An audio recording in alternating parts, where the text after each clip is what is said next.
इनसे मिलिए, ये है चिंतामणि कुंडू। ये छोटे से छोटे हर एक चीज को लेके हमेशा बहुत ज्यादा वरीड रहते थे। सबकॉन्शियसली ये सोचते थे कि इनफ वरी करके शायद वो उनके साथ कुछ बुरा होने से रोक सकते हैं, लेकिन फैक्ट ये था कुछ बुरा होने से रोकने के बदले उल्टा वरी इनके सेहत के ऊपर बहुत ज़्यादा नेगेटिव इफेक्ट कर रही थी। बहुत ज़्यादा वरी करने की वजह से इनके अंदर कॉन्टिन्यूसली हाई एंजाइटी फीलिंग पैदा हो रही थी, जिससे दिन ब दिन वो फिजिकली और भी बीमार हो रहे थे। क्रॉनिक वरिंग उनके lifestyle, sleep, relationship, even job performance में भी बहुत ज़्यादा इफेक्ट कर रही थी। फिर कुछ दिन बाद ये हमेशा बहुत ज़्यादा वरीड रहने की प्रॉब्लम से रिलीफ पाने के लिए चिंतामणि ने सिगरेट, शराब, ड्रग्स, इन सब चीज़ों का सहारा लेना शुरू कर दिया, जो कि बिल्कुल ही एक गलत तरीका था। फिर एक दिन उनके एक दोस्त ने उनको डेल कार्नेगी की book how to stop worrying and start living पढ़ने के लिए सजेस्ट किया, और चिंतामणि को इस बुक में से वरी से सही तरीके से लड़ने के लिए कुछ कमाल के स्मार्ट आइडियाज़ मिले। इनमें से पहला स्मार्ट आइडिया था कीप योरसेल्फ बिजी। चिंतामणि को इस बुक से पता चला कि human brain at A time दो अलग चीज़ों के बारे में नहीं सोच सकता। मेसी के बारे में सोचते वक्त एट ए टाइम कोई रोनाल्डो के बारे में एक साथ नहीं सोच सकता।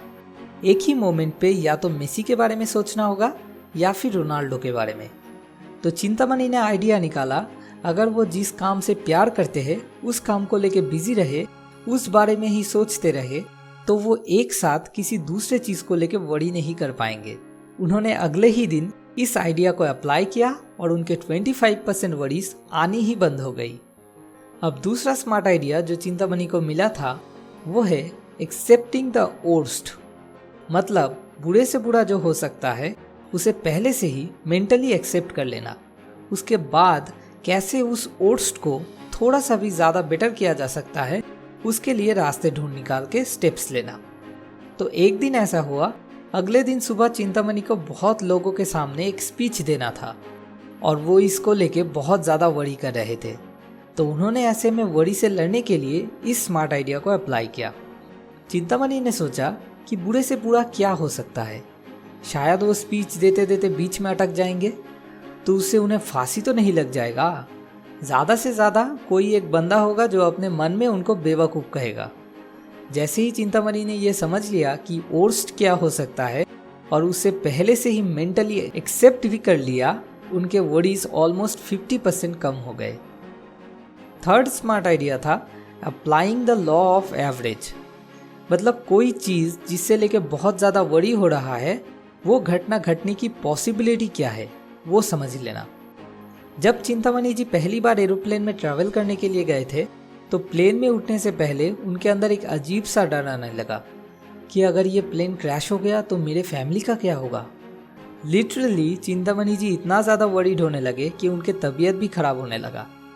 फिर उनको ये वाला स्मार्ट आइडिया याद आया। वो गूगल पे गए और सिंपल सी एक सर्च की, percentage of how many people die in plane crash. Google ने जवाब दिया, only 1 out of 11 million people die in plane crash। जैसे ही उन्हें यह पता चला उनके तबीयत धीरे धीरे ठीक होना शुरू हो गया। अब last and fourth smart idea था पुटिंग स्टॉप लॉस ऑर्डर। मतलब एक एग्जैक्ट डेट फिक्स कर लेना, तब तक अगर किसी चीज़ में लॉस भी हो रहा है तो उसे कंटिन्यू रखना, उसके बाद भी अगर लॉस हो रहा है तो बंद करना। पहले जब भी चिंतामणि जी कुछ नया करने जाते थे उन्हें बहुत फिक्र होता था कि अगर इसमें उनका कुछ लॉस हो गया तो तब क्या होगा, और ये सब सोच के वो ज़्यादातर नए काम को शुरू ही नहीं कर पाते थे। लेकिन इस फोर्थ स्मार्ट आइडिया को अप्लाई करके उन्होंने अपने इस प्रॉब्लम का सल्यूशन निकाल लिया। अब जब भी कुछ नया करने से पहले उन्हें लॉस होने का डाउट होने लगता है, वो एक ऐसे एग्जैक्ट डेट को माइंड में फिक्स कर लेते हैं जब तक अगर लॉस भी होंगे तो वो अफोर्ड कर पाएंगे, और उस दिन तक बिना प्रॉफिट या लॉस पे ध्यान दिए बस उस काम को ध्यान से करते रहते हैं, और फिर उस डेट के आने के बाद जाके एनालाइज करते हैं कि उन्हें अल्टीमेटली लॉस हुआ या प्रॉफिट, और फिर उस हिसाब से डिसीजन लेते हैं। डेल कार्नेगी की book how to stop worrying and start living से इन स्मार्ट आइडियाज़ को सीखने के बाद चिंतामणि जी भी धीरे धीरे खुशमनी में बदल गए। अगर आप भी चिंतामणि की तरह चिंतामणि से बदल के खुशमनी बनना चाहते हो तो आप नीचे डिस्क्रिप्शन में दिए हुए लिंक से जाके amazon.in से सिर्फ अराउंड 120 रुपीज़ में इस बुक को खरीद सकते हो। अगला वीडियो अगले वेडनेसडे। Thanks for watching.